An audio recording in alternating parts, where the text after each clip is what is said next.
שלום רב לאוהבי תורתך ואין למו מכשול. יישר כוח לכל מי שנכנס במהלך חופשת החנוכה לשיעור השני במסכת מגילה.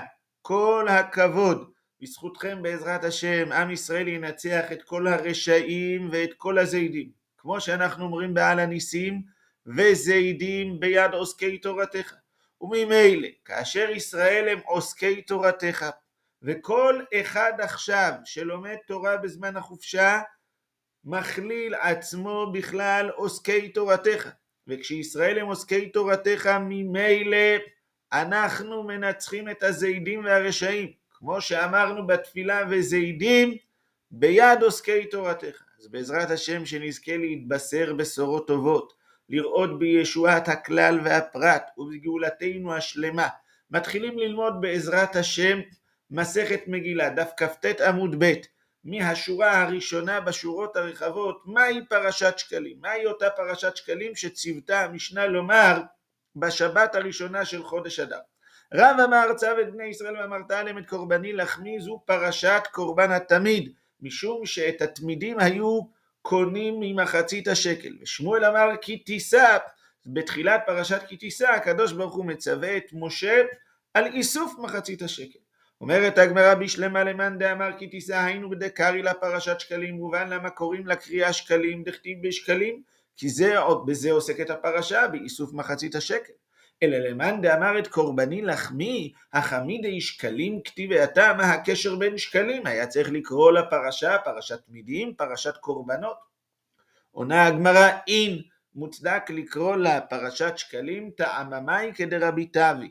בשיעור הקודם הזכרנו את דבריו של רבי טבי, זאת עולת חודש בחודשו, כאשר מתחדשת השנה, מגיע חודש ניסן, צריך להביא תרומה חדשה, ולכן הקרבת קורבן התמיד תלויה באיסוף התרומה החדשה, באיסוף השקלים. ממשיכה הגמרא להקשות, בשלמה למאן דאמר צו את בני ישראל משום דכתיבי קורבנות התם כדרבי טבי. אני מבין מדוע קוראים את הפרשה הזאת, כי היא עוסקת בקורבנות, ולדברי רבי טבי חייבים לאסוף את מחצית השקל כדי להקריב קורבנות של השנה החדשה. אלא למאן דאמר, מקשה הגמרא, כי תישא קורבנות מכתיבי, בכלל המחצית השקל שנצטווה משה רבינו לאסוף בפרשת כי תישא איננה קשורה לקורבנות, שקלים לאדנים כתיבי. מה שאסף שם משה רבינו זה מחצית השקל, ועם כל מחציות השקל עשו את אדני הכסף לקרשי המשכן. עונה הגמרא כדתני רב יוסף. עונה רב יוסף, כן, בפרשת כי תישא מוזכרת גם התרומה לקורבנות. מדוע? 3 תרומות הן, 3 תרומות מוזכרות בפרשת כי תישא. של מזבח למזבח, נאסף מחצית השקל לקורבנות, וזה נאסף לצורכי המזבח, לתמידים ולמוספים. ושל עדנים לעדנים, מחצית השקל שנאספה לעדנים, הלכה, כל הכסף הלך לעדני הקרשים. ושל בדק הבית לבדק הבית. תרומה שלישית של מחצית השקל הייתה כדי שיהיה כסף לבית המקדש, לשמור על הכל תקין לבדק הבית, לעשות שיפוצים, לתקן את הצריך תיקון. ממשיכה הגמרא ומקשה, בשלמה למאן דאמר כי תישא, שפרשת שקלים היא פרשת כיסא, היינו דשני היי ראש חודש משאר ראשי חודשים. בראש חודש רגיל קוראים את פרשת צו את בני ישראל ואמרת עליהם את קורבני לחמי לישי, ואחריה את פרשת מוסף שבת, ואחריה את פרשת מוסף ראש חודש. אבל גם בפרשת שקלים, גם כשראש חודש אדר חל להיות בשבת, קוראים בדיוק את אותה פרשה. אז אם אני אומר שבפרשת שקלים קוראים את פרשת כי תישא, היינו דשני היי ראש חודש, יש הבדל בין ראש חודש אדר שבו קוראים את פרשת כי תישא, משאר ראשי חודשים שבהם קוראים את פרשת התמיד מפרשת פנחס. אלא למאן דאמר צו את קורבני מה ישני, אבל אם קוראים צו את קורבני בין כה ובין כה בראש חודש קוראים את הפרשה הזאת. אז מה שונה חודש אדר משאר ראשי חודשים. עונה הגמרא שאני, עדיין יש שינוי. דאילו ראשי חודשים קרו שיטה, קוראים ששת העולים הראשונים בעניין הדיומא בפרשת השבוע, וחד והעולה השביעי בדראש חודש.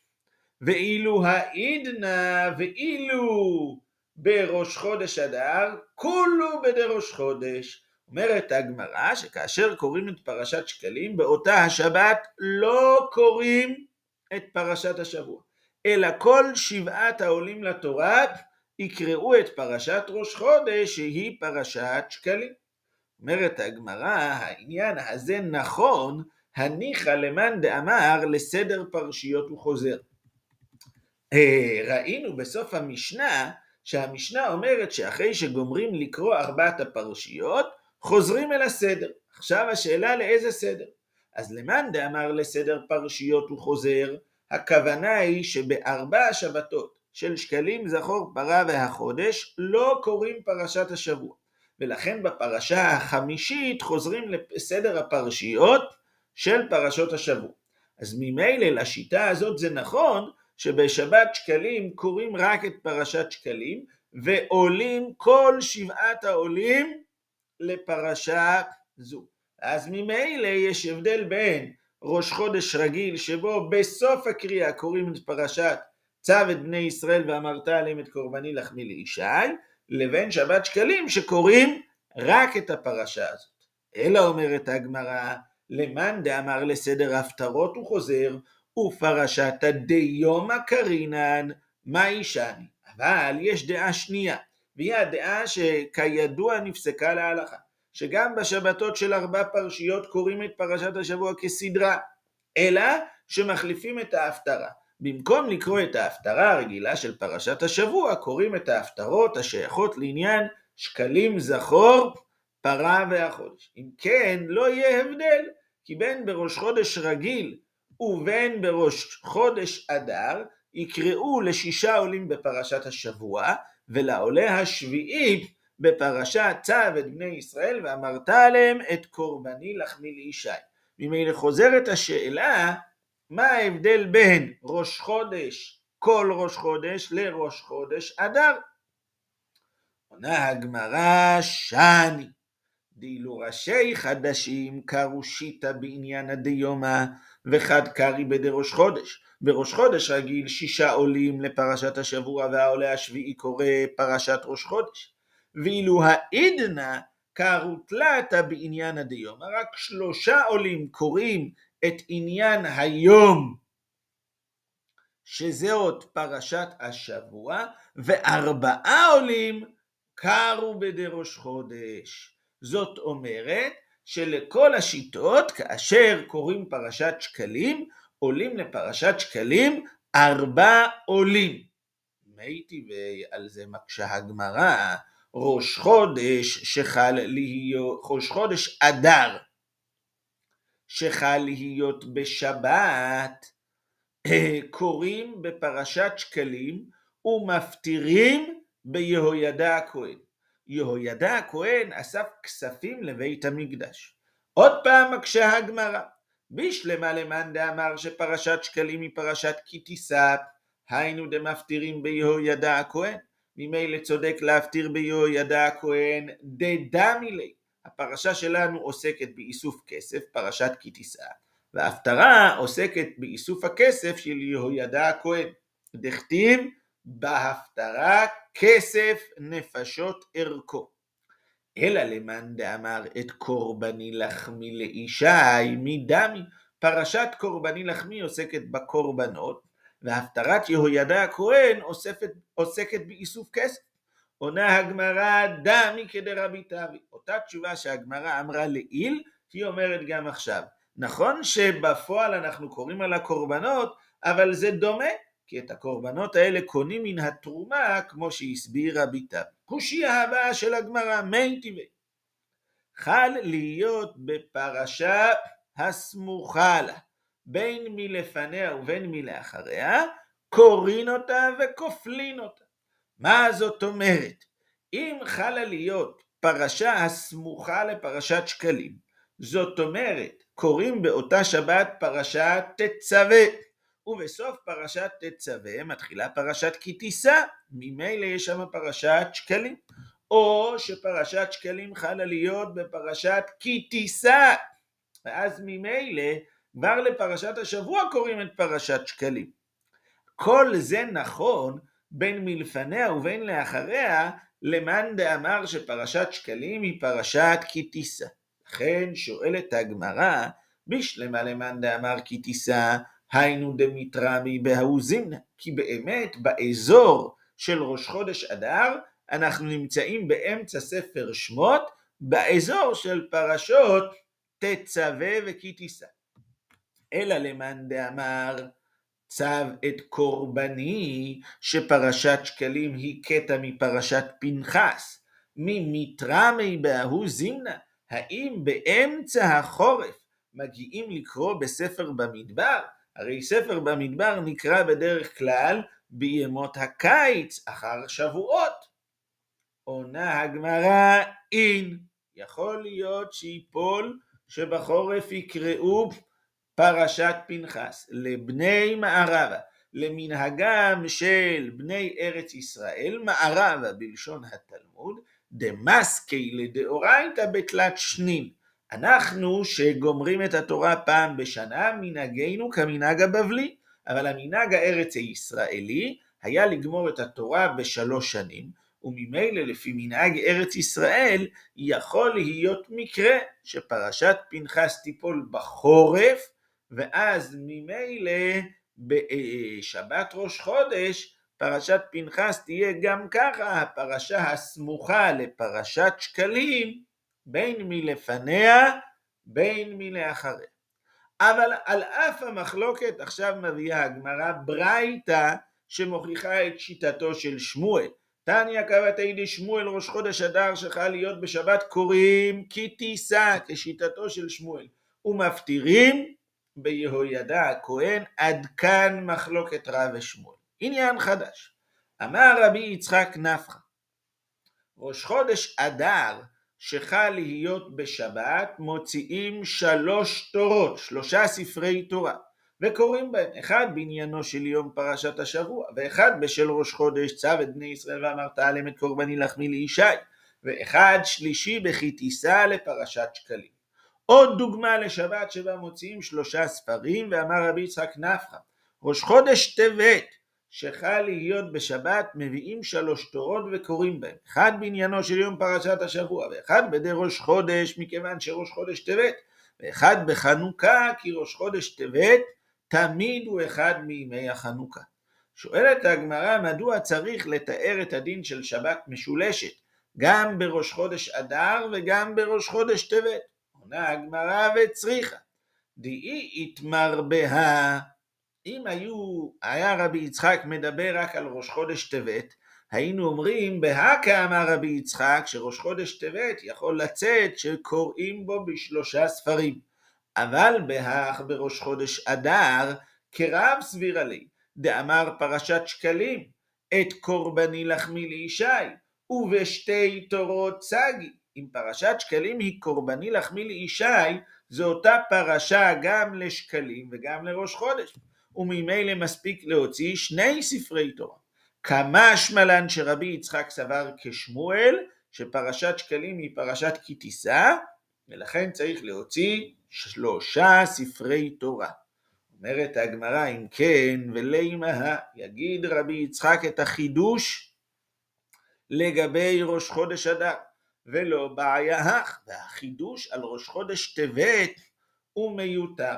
אומרת הגמרא, אתם צודקים, רבי יצחק דיבר רק על ראש חודש אדר, ומה שאמרה הגמרא בשמו על ראש חודש טבת, חדה מכלל חברתא איתמר. רבי יצחק נפחא דיבר רק על ראש חודש אדר, והגמרא מוסיפה שלפי שיטתו הוא הדין בראש חודש טבת, אבל באמת לא נצרך ללמד זאת.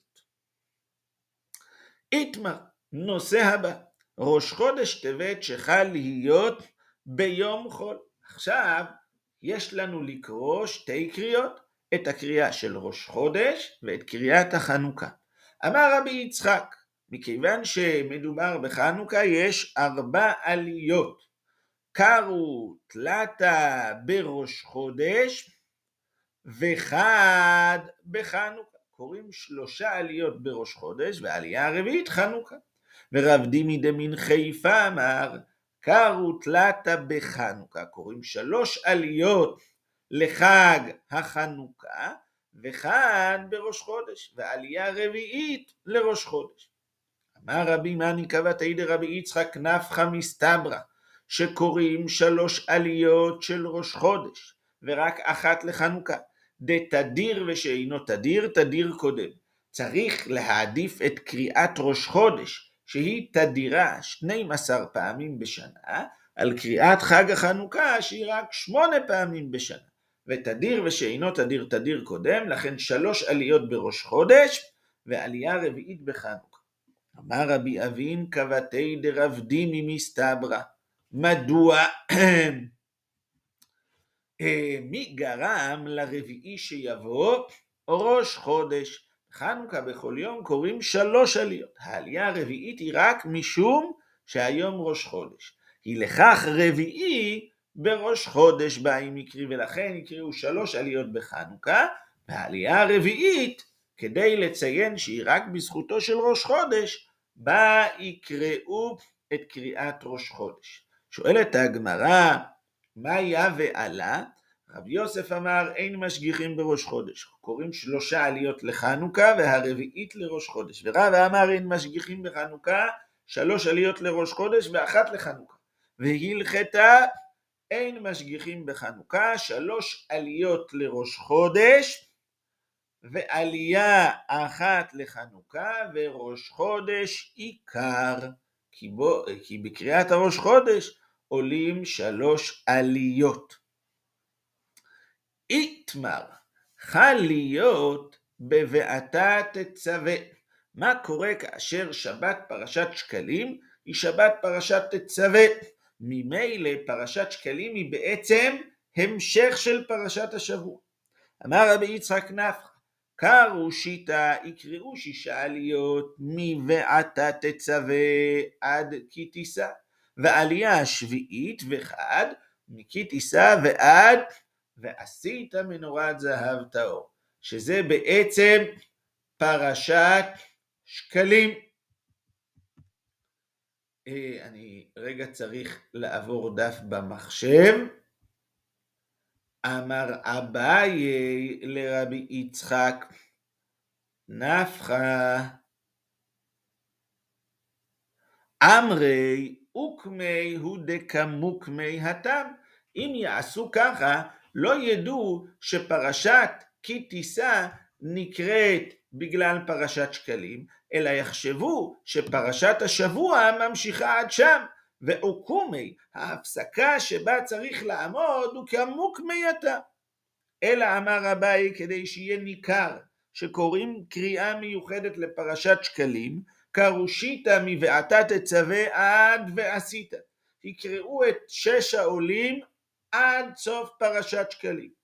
וחד תני וקרי, והשביעי יחזור על פרשת שקלים פעם שנייה, מכי תישא עד ועשית.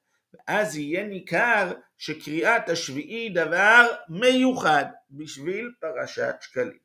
מקשה הגמרא מי טבעי, חל להיות בפרשה הסמוכה לה, בין מלפניה שקראו פרשת תצווה, ובין מלאחריה שבאותה שבת קוראים פרשת כי תישא, קוראים אותה וכופלים אותה. אז הנה כתוב שקוראים את הפרשה פעמיים, גם כאשר מדובר בשבת פרשת תצווה. אז בשלמה לאביי ניחא, לאביי הדבר הזה הוא נוח, מכיוון שזה בדיוק מה שהוא אמר. אלא לרבי יצחק נפחא קשיא, כי הרי לשיטתו קוראים את פרשת שקלים רק פעם אחת. מה עושה רבי יצחק? ההגנה הכי טובה, התקפה, מקשה גם על שיטת אביי.